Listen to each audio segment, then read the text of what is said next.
The Hiligay non-word itom, itom means black in English.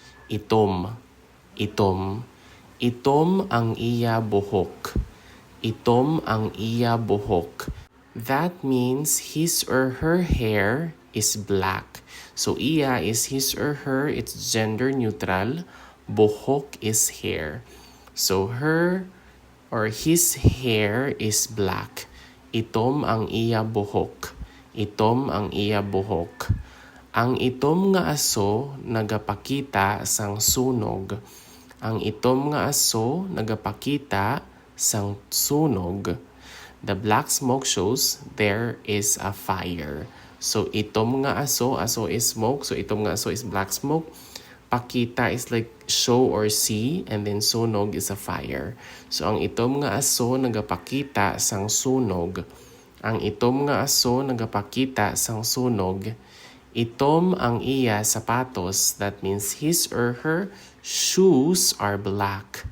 Itom ang iya sapatos. So iya is his or her is gender neutral, and then sapatos is shoes, sapatos. Itom ang iya sapatos. Itom ang iya sapatos. Nagsuksok siya sang itom nga bayo. Nagsuksok siya sang itom nga bayo. That means he or she wore a black dress. Suksok means like to put on or to wear. And then itom is like black. And then bayo is a shirt or a dress. So siya, it's also he or she here. Nagsuksok siya sang itom nga bayo. Nagsuksok siya sang itom nga bayo. Itom ang iya buhok.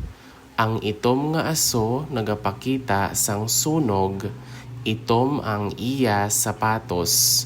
Nagsuksok siya sang itom nga bayo. And that is all for the Hiligay non-word itom, which is black in English.